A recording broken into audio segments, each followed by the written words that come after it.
Hello everyone, how are you all? I hope you all are fine and doing well. Today we are going to talk about the Constitution of USA, and today's topic is really important because we are going to deal with the amendment procedure or the constitutional amendment of the USA Constitution. We have studied that it is the most rigid constitution of the world. So why is it rigid? In today's class we are going to deal with this problem and this issue as well, and then we are going to talk about the separation of powers, and we will also talk about the executive and the powers of executive, I mean the president. तो आज आप लोगों ने दो अहम topic, दो तीन है लेकिन दो बहुत ज़्यादा अहम है. एक है separation of powers theory, checks and balances system, ये तो पेपर का अमूमन हिस्सा होता है, और दूसरा जो है वो हमारे पास है executive, the president of America. उसका इलेक्शन किस तरह होता है, उसके क्वालिफिकेशंस क्या होने चाहिए, और साथ में जो है किस तरह वो इलेक्ट होता है, और फिर उसके पावर्स जो है वो कैसे हैं और किस तरह वो बाकी दुनिया से मुख्तलिफ हैं. तो आज हम थोड़ा सा इस पॉइंट पर भी बात करेंगे. तो let's move on to our topic, and that is amendment of the federal constitution of the USA. तो जैसे मैंने कहा कि हमने इसके बारे में पहले पढ़ा कि यूएसए का जो कॉन्स्टिट्यूशन है द मोस्ट रिजिड है. अब सवाल ये है कि रिजिड का मतलब क्या है, और ये बाकी फ्लेक्सिबल क्यों है, या बाकी अगर हैं भी तो सेमी रिजिड है, तो इसका मतलब क्या है. ठीक है, रिजिडिटी क्या है, या कौन सी चीज़ है जो इस आइन को रिजिड बनाती है. एक चीज़ तो ये है, चंद चीज़ें अपनी जहन में रख लें कि आज तक अमेरिकन आइन में ये 238 प्लस ईयर्स हो गए हैं जब से ये इन्फोर्स हुआ. आज तक 200 से ज़्यादा सालों में सिर्फ और सिर्फ 27 अमेंडमेंट्स हुए हैं. पाकिस्तान 73 के आइन में अगर देखा जाए तो 25 से ज़्यादा अमेंडमेंट्स, 26 अमेंडमेंट हुए हैं पाकिस्तानी आइन में. मतलब 73 से लेकर ये इवन 50 साल भी पूरे नहीं हुए हैं, तो इसमें 26 अमेंडमेंट्स हुए. अमेरिका का आइन देख ले तो एक दफ़ा बन गया और उसमें सिर्फ और सिर्फ 27 अमेंडमेंट्स हुए 2 सेंचुरियों में. वजह क्या है? वजह इसकी रिजिडिटी है. ऐसी बात नहीं है कि कोई प्रपोजल नहीं आया. उसमें कहा जाता है कि तकरीबन 4000 के करीब प्रपोजल आए अमेंडमेंट के, लेकिन 4000 में से इन लोगों ने सिर्फ और सिर्फ 27 को अमेंड किया. वो अमेंडमेंट अपने एक तकमील तक पहुंच गई, बाकी नहीं पहुंची. ठीक है, तो प्रपोजल्स अमेंडमेंट्स के आते हैं, लेकिन अब सवाल ये है कि इसका प्रोसेस इतना रिजिड क्यों है. रिजिड इस वजह से है क्योंकि जब भी आपने आइन को अमेंड करना है, you have to secure 2/3 majority in each of the house of the Congress. Congress के 2 हाउस होते हैं, हाउस ऑफ रिप्रेजेंटेटिव्स हो गया और सेनेट हो गया. दोनों हाउसेज में 2/3 मेजॉरिटी चाहिए होती है, और उसके बाद जो है वो जब पास वहां से हो जाए, then it is sent to the state legislature. फिर ये स्टेट की तरफ पहुंच जाता है, और वहां से जो है 3/4 मेजॉरिटी उसे चाहिए होती है, 3/4. ठीक है, अब ये स्टेट से रजामंदी हासिल करना ये इसको रिजिड बनाता है. अब पाकिस्तान में भी 2/3 मेजॉरिटी तो पाकिस्तान में भी है, लेकिन पाकिस्तानी आइन ये सेमी रिजिड है. इसमें रिजिडिटी भी है और फ्लेक्सिबिलिटी भी है. क्यों? क्योंकि इसके सिर्फ 2/3 मेजॉरिटी चाहिए होती है. अमेरिका का इसलिए रिजिड है क्योंकि एक तो 2/3 मेजॉरिटी से पार्लियामेंट से पास होना है, फिर स्टेट्स 50 स्टेट्स हैं. फिर सवाल ये है कि 50 स्टेट्स में से 38 स्टेट्स जो है रेटिफाई करेंगे उस अमेंडमेंट को. 3/4 अगर मैथमेटिक्स आता है तो 3/4 मल्टीप्लाइड विथ 50 कर ले, आप लोगों को आंसर मिल जाएगा. 38 स्टेट्स जब रेटिफाई कर लें तब जाकर वो चीज़ अमेंड होगी।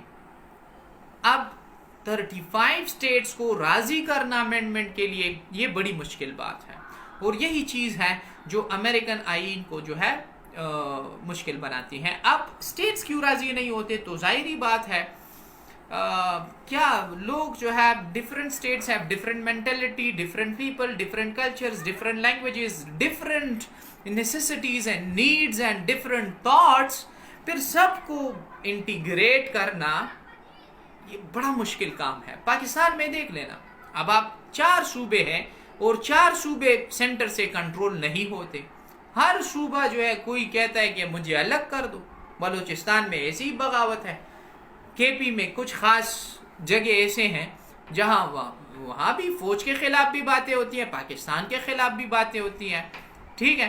पंजाब में भी जो है वो कहते हैं कि जनूबी पंजाब और ये पंजाब, वहाँ पर अलग एक मसला है, सिंध में एक मसला है, कभी जजीरों का कभी क्या।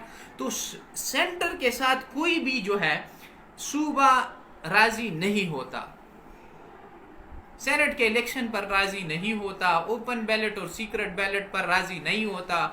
अभी इलेक्ट्रॉनिक जो वोटिंग की तरफ हुकूमत जा रही है उसके साथ सूबे राजी नहीं होते। वजह क्या है? क्योंकि सब लोग अलग अलग सोच रखते हैं।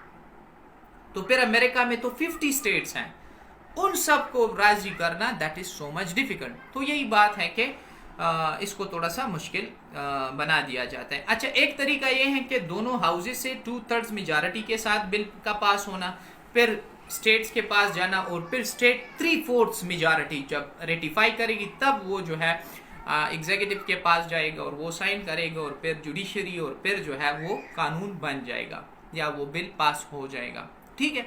ये तरीका है अमेंडमेंट का। अच्छा, एक और तरीका भी है, वो ये है कि स्टेट्स की तरफ से प्रपोजल आए, और वो स्टेट्स कितने होंगे, 2/3 मेजॉरिटी स्टेट्स एक चीज प्रपोजल तैयार करे और वो फिर कांग्रेस को भेज दे, और कांग्रेस फिर 2/3 मेजॉरिटी के साथ जो है दोनों हाउसेस से उसको रेटिफाई कर ले या पास कर ले, फिर जाकर उसको वापस उन्हीं स्टेट्स के पास भेजें, और फिर स्टेट से दोबारा 3/4 मेजॉरिटी से पास हो जाए, और फिर जो है ये पूरा प्रोसेस जैसे पहले वाला था वही अप्लाई होगा। लेकिन अमेंडमेंट दोनों तरह से प्रपोज हो सकती है, कांग्रेस की तरफ से भी 2/3 मेजॉरिटी के साथ, और स्टेट्स की तरफ से भी 2/3 मेजॉरिटी के साथ, लेकिन वो पूरा प्रोसेस दोबारा कांग्रेस से जो होगा 2/3 मेजॉरिटी से पास होना, और फिर अच्छा स्टेट्स के पास जाना, और फिर स्टेट से जो है 3/4 मेजॉरिटी से पास होना, ये प्रोसेस होगा। अच्छा, अब चंद चीजें जो पिक्यूलियर हैं इसके आईन में आप लोगों की किताब में लिखी है। एक ये है कि टाइम का पाबंद नहीं है। एक आईन बनाते बनाते स्टेट से रेटिफाई करने के लिए 80 साल लगे, ये एक मिसाल है। फिर अब जो है इन लोगों ने कहा कि 80 साल तो बहुत ज़्यादा है, तो स्टेट्स को 7 साल दिए जाते हैं रेटिफिकेशन के लिए। अगर 7 सालों के दरमियान या दौरान ये लोग रेटिफाई नहीं करते तो फिर वो प्रपोजल ख़त्म हो जाता है, वो अमेंडमेंट जो है ख़त्म हो जाती है, मर जाती है, ठीक है।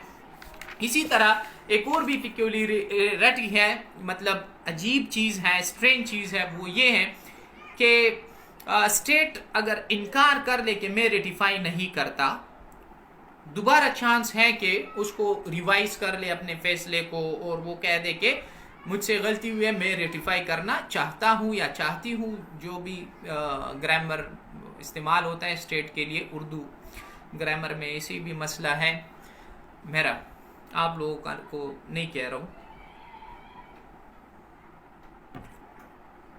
अच्छा, अब आते हैं दूसरी चीज़ की तरफ, और वो है कि स्टेट ने एक दफ़ा रेटिफाई कर लिया तो फिर वो अपना डिसीजन वापस नहीं ले सकता, ठीक है। अच्छा, तीसरी चीज़ ये है कि चंद चीज़ें ऐसी हैं कि आप उसको मुकम्मल छेड़ नहीं सकते, मतलब इवन अमेंड नहीं कर सकते। उसमें ये है कि सेनेट जो है किसी स्टेट को डिवाइड, इवन कांग्रेस जो है किसी स्टेट को डिवाइड नहीं कर सकता। साथ में जो है ये अमेंडमेंट नहीं हो सकती जब तक वो स्टेट खुद ना चाहे। इसी तरह सेनेट में जो स्टेट्स की तादाद है, हर स्टेट की 2 सीट्स होते हैं, उन सीटों की तादाद कम नहीं की जा सकती जब तक वो स्टेट जिसको इफेक्ट किया जा रहा है खुद न माने, ठीक है। तो चंद चीज़ ऐसी है जिसको इवन चेंज नहीं किया जा सकता आइन के ज़रिए भी, उसमें अमेंडमेंट्स इम्पॉसिबल है, ना होने के बराबर है। अच्छा, अब आते हैं एक और चीज़ की तरफ, वो क्रिटिसिज्म है।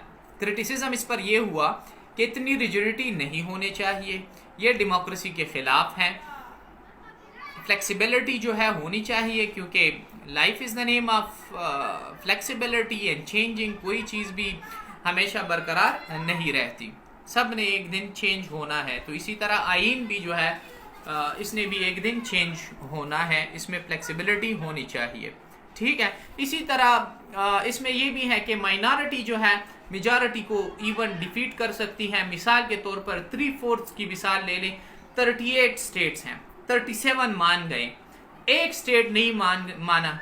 अब एक स्टेट की वजह से जो है वो चीज़ पास नहीं होती, वो अमेंडमेंट पास नहीं होती। तो 3/4 मेजॉरिटी में ये भी है कि माइनॉरिटी 13 स्टेट्स अलग, 37 स्टेट्स अलग। अब ये 13 स्टेट जो है नहीं माने तो बस बात ख़त्म, एक वोट की वजह से पूरी अमेंडमेंट रुक जाती है, ठीक है।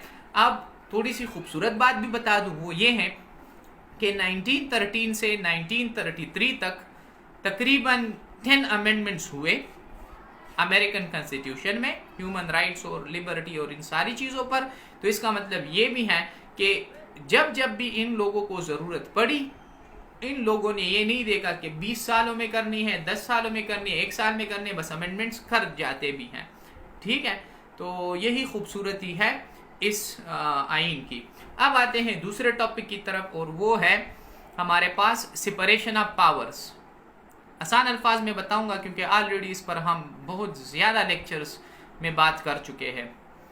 सेपरेशन ऑफ पावर्स का मतलब ये है कि हुकूमत के 3 आर्गन्स होते हैं, लेजिस्लेचर, एग्जीक्यूटिव और जुडिशरी। तीनों को इंडिपेंडेंट रखा जाए। अमेरिका में है भी ऐसा, तीनों इंडिपेंडेंट हैं। इंडिपेंडेंट कैसे हैं ये मिसालें भी दे दूं। सदर इंडिपेंडेंट है, सदर एक दफ़ा जब सदर बन जाता है, 4 साल के लिए बन जाता है, कोई माइकलाल उसको नहीं हटा सकता। कोई पाकिस्तानी बात नहीं है कि बस 2 साल बाद हुकूमत चली गई और 3 साल बाद हुकूमत चली गई, नहीं, 4 साल के लिए आया, बस 4 साल के लिए बैठ गया। कांग्रेस जो पार्लियामेंट है उसके पास ये इख्तियार नहीं है to oust the president from his office. Independent जो भी करता है, he is not answerable to the parliament. Congress को जवाबदेही भी नहीं है, इतना इंडिपेंडेंट है। इसी तरह कांग्रेस भी इंडिपेंडेंट है। मिसाल देता हूं, जो भी कानून साजी वो करता है कांग्रेस, वो सदर से नहीं पूछता। दूसरी बात, Congress is not answerable to the executive, वो एग्जीक्यूटिव को आंसरेबल नहीं है। तीसरी बात, Congress cannot be prorogued और डिसॉल्व बाय द एग्जीक्यूटिव। सदर उसको डिसॉल्व भी नहीं कर सकता। पाकिस्तान में तो हुआ है, ठीक है। अब सदर आया, सिकंदर मिर्जा और असम्बली डाज खत्म, अयूब आया, यहिया आया, जिया आया, मुशर्रफ आया, जब भी कोई आया असम्बली का बेड़ा गर्क कर दिया, ठीक है। अमेरिका में ऐसा नहीं है, कोई शख्स, कोई सदर चाहे जितना भी पावरफुल क्यों ना हो, cannot dissolve the Congress. तो ये क्या है, Congress means it is independent. Judiciary भी इंडिपेंडेंट है। जुडिशरी की इंडिपेंडेंस क्या है? जुडिशरी की इंडिपेंडेंस ये है, once chief justice is appointed he cannot be removed by executive और लेजिस्लेचर।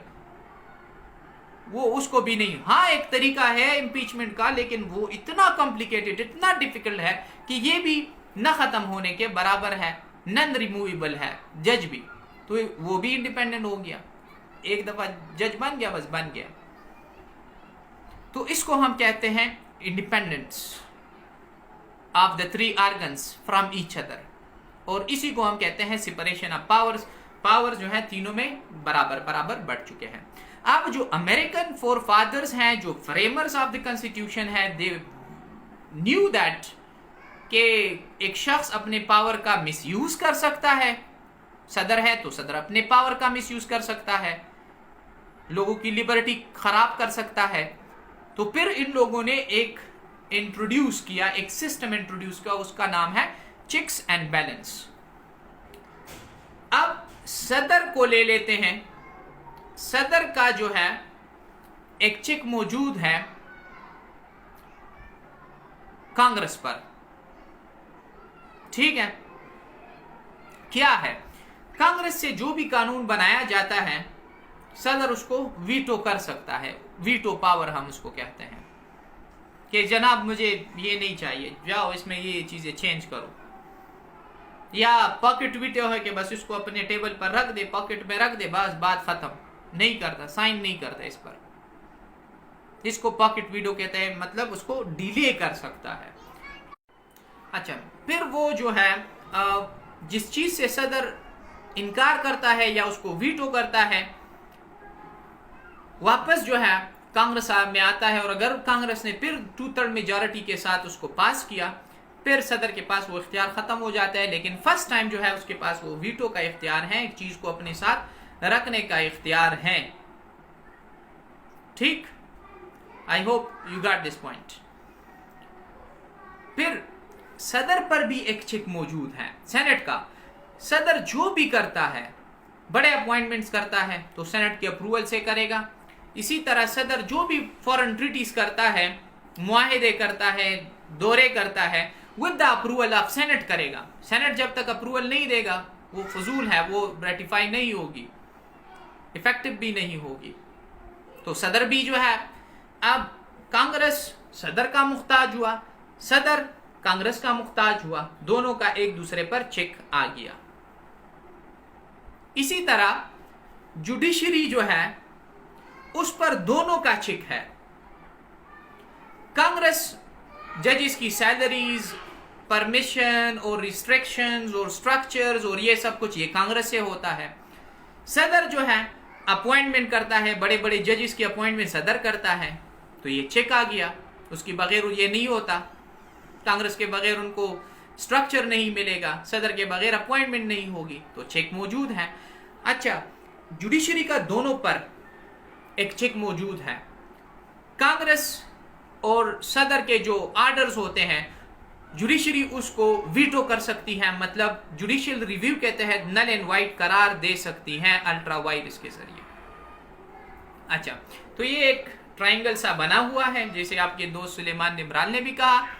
ऊपर आपका जो है प्रेसिडेंट हो गया, एक साइड पर कांग्रेस, दूसरे साइड पर जुडिशरी, और तीनों जो है एक दूसरे पर चेक रखे हुए हैं। ये जो है चेक्स एंड बैलेंस का, और इसी तरह एग्जांपल्स भी दे रहे एग्जामिनर्स को, तो आप लोगों को अच्छे मार्क्स मिल सकते हैं। और इस पर शॉर्ट क्वेश्चन भी आ सकता है और एक लेंथी पूरा क्वेश्चन भी आ सकता है। अच्छा, एग्जीक्यूटिव की बात करें तो यूनाइटेड स्टेट्स की जो जब एग्जीक्यूटिव की बात करते हैं हम, तो आप लोगों को ये भी बता दूं, एग्जीक्यूटिव पूरी दुनिया में जितने भी सदर हैं सबसे ज्यादा पावरफुल सदर अमेरिकन सदर है। क्यों? क्योंकि इसके पास जो पावर्स हैं वो रियल पावर्स हैं, वो कैबिनेट का मुख्ताज नहीं, वो कांग्रेस का मुख्ताज नहीं, वो जुडिशरी का मुख्ताज नहीं। ठीक है, अब अगर हम देख लें पार्लियामेंट्री निज़ाम देख ले, इंग्लैंड को ले ले, इंडिया को ले ले, पाकिस्तान को ले ले, तो यहाँ पर कैबिनेट जो है पावरफुल है, लेकिन कैबिनेट जो है that is responsible and accountable to the parliament. वो पार्लियामेंट में आते हैं, अपने सफाई पेश करते हैं, ये करते हैं, वो करते हैं।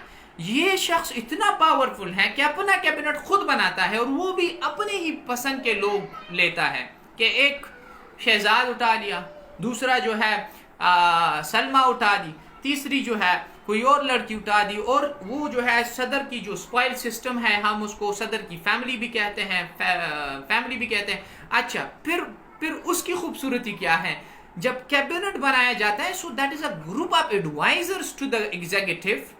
उनकी बात अगर इवन सदर ना भी माने, कैबिनेट कुछ नहीं कर सकता, और उसको इवन हटाया भी जा सकता है। सदर के पास ये भी इख्तियार है कि अपना कैबिनेट खत्म करे, नया ले आए, एक शख्स उसमें से हटा दे, नया ले आए। और कैबिनेट और सदर they are not responsible to anybody, वो किसी को रिस्पॉन्सिबल नहीं है। इवन कांग्रेस भी उससे कुछ नहीं पूछ सकता और जुडिशरी भी उससे कुछ नहीं पूछ सकती।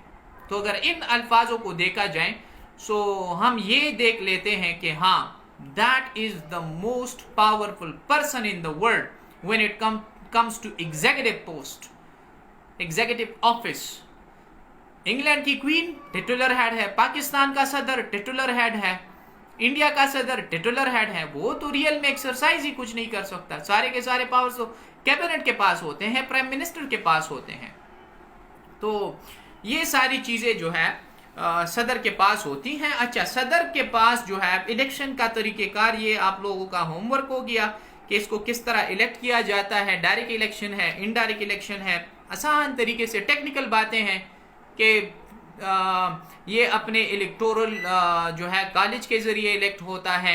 लोग इलेक्ट जो बंदे ये सदर अपनी पार्टी से इलेक्ट करने के लिए खड़ा कर देता है, लोग उसको वोट देते हैं। फिर जो उसके बंदे होते हैं वो जाकर अपने ही नुमाइंदे को वोट देते हैं और इसी तरह वो सदर बन जाता है। ठीक है, 20 जनवरी को जो है वो ऑफिस संभाल लेता है। जैसे आप हालिया आप लोगों ने जो बाइडन और ट्रंप का मुकाबला देखा होगा। ठीक है, और यही इसी के जरिए ये होता है। अच्छा, मेन बात बता दूं तो ये आईनी लिहाज से इनडायरेक्ट इलेक्शन है, लेकिन रियल में या प्रैक्टिस में ये डायरेक्ट बन चुका है, क्योंकि ये लोग अपने नुमाइंदे खड़े भी ना करें, सिर्फ खुद अकेली जात जो है लोगों को कहें कि मुझे वोट दे दें, तब भी कोई फर्क नहीं पड़ता, क्योंकि ये जो लोग खड़े कर देता है, ठीक है, वो लोग जो है वैसे ही खड़े रहते हैं, ना उसको कोई ओहदा मिलता है, सिर्फ इलेक्शन के लिए जीत जाते हैं, वोट सदर को देते हैं और उसका काम खत्म हो जाता है, कोई और सीट उनको नहीं मिलती। और लोग भी जो है ये नहीं देखते कि हमारे इलाके का कौन असलम है, वकास है, अमजद है, या कोई गरीब है, अमीर है। बस ये देखते हैं कि जो बाइडन ने खड़ा किया और ये देखते हैं कि डोनाल्ड ट्रंप ने खड़ा किया है, और लोग उसके हिसाब से वोट देते हैं।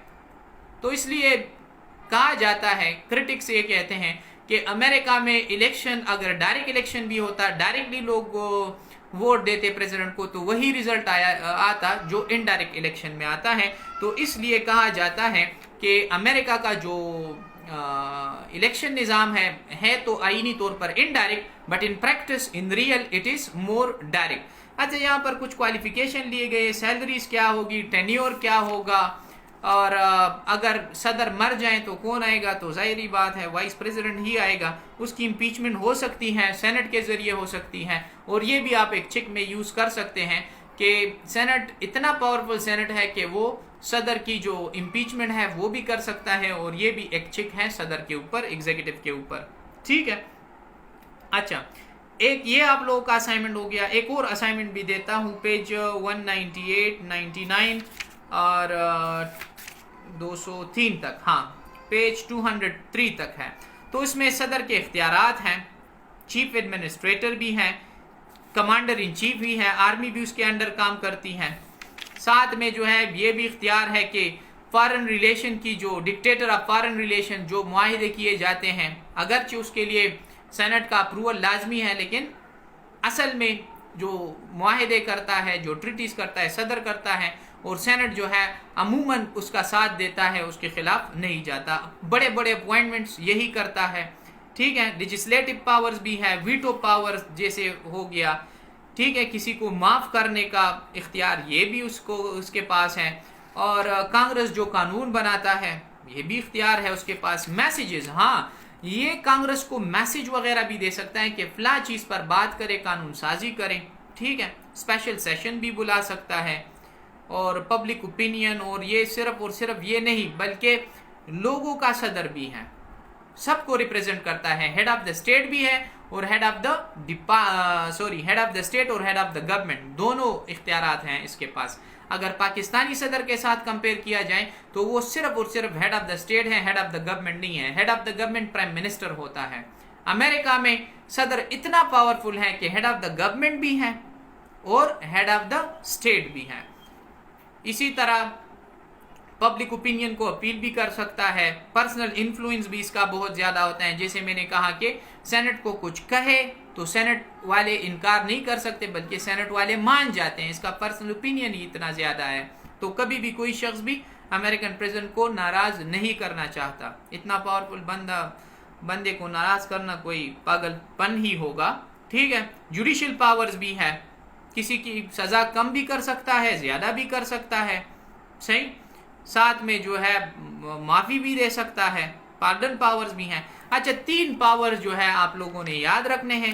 एक एग्जीक्यूटिव पावर्स हो गए, वो तो हैं इसके पास, साथ में जो है जुडिशरी पावर्स वो भी इसके पास हैं, और तीसरी जो है लेजिस्लेटिव पावर्स। और ये आप किसी भी सदर की बात कर ले, प्राइम मिनिस्टर की बात करें, या किसी और मुल्क के वजीर आजम के साथ इसकी कंपैरिजन करनी हो, तो बस इन 3 चीज़ों पर किया करे पेपर में। एग्जीक्यूटिव में फिर ये अपॉइंटमेंट्स वगैरह और फॉरेन ट्रीटीज़ और कमांडर इन चीफ जो है आर्मी का कमांडर वगैरह और आर्मी डिफेंस सिस्टम, ये सारे आ जाते हैं। जुडिशरी में जो है अदालत वाली बातें आ जाती हैं और माफ़ी वाली बातें आ जाती हैं, ठीक है, और जजेस की अपॉइंटमेंट्स आ जाती हैं, ये बातें आप लोग करेंगे। और साथ में लेजिस्लेटिव की बात आ जाए तो एक कानून को वीटो भी कर सकता है, पॉकेट वीटो का इख्तियार भी है इसके पास, ठीक है।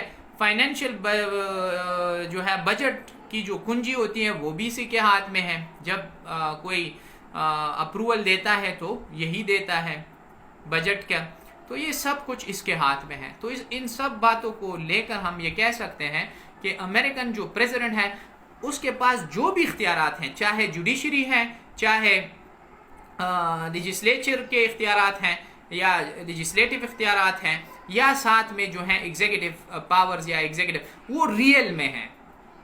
अब यही पावर्स पाकिस्तानी प्रेसिडेंट के पास में है लेकिन अनरियल है, वो टिटुलर हेड है, उसके जो है वो तो कुछ भी नहीं। इवन क्वीन ऑफ इंग्लैंड ले ले तो उसके पास जो इख्तियारात हैं, बहुत ज़्यादा इख्तियारात हैं, लेकिन वो टिटुलर हेड है, नॉमिनल हेड है, बाकी काम नहीं कर सकता। बस किताबों में लिखे, आईन में लिखे कि इसके पास ये भी इख्तियार हैं, ये भी हैं, वो भी हैं, लेकिन रियल में एक्सरसाइज नहीं कर सकता। And when it comes to American president, he और she has got the real powers. She तो नहीं आई है, एनी हाउ ही की बात ही कर ले तो बेहतर है। He has the real powers. सही, तो यही 3 टॉपिक्स मैंने पढ़ाने थे। 2 टॉपिक्स जो है, जो रियल पावर्स वाली बात होगी एग्जीक्यूटिव की, ठीक है, ये आप लोगों का असाइनमेंट भी हो गया। आप लोगों असाइनमेंट का मतलब ये है कि आप लोगों ने सिर्फ और सिर्फ बुक को रीड देना है। तो पेज 196 से लेकर 203 तक, 203 पेज तक, ये 3-4 पेजेस हैं, उसको रीड देने। समझ नहीं आई तो फिर जो है आप लोग क्वेश्चन कर सकते हैं, और क्वेश्चन के लिए मैंने ख़ास पोस्ट बनाया हुआ है, अनाउंसमेंट में भी डाला हुआ है, वहाँ पर जाकर आप लोग कोई भी मुझसे क्वेश्चन कर सकते हैं। अच्छा, एग्जीक्यूटिव का क्वेश्चन जो है, ये क्वेश्चन आ सकता है पेपर में, और सेपरेशन ऑफ पावर्स और चेक्स एंड बैलेंस का जो निज़ाम है अमेरिकन सिस्टम का, ख़ास तौर पर ये क्वेश्चन पेपर में आ सकता है, कॉन्स्टिट्यूशनल लॉ में भी और पॉलिटिकल साइंस पेपर 2 में भी। So for now it's enough. Have a nice time, enjoy yourselves. Thank you so much.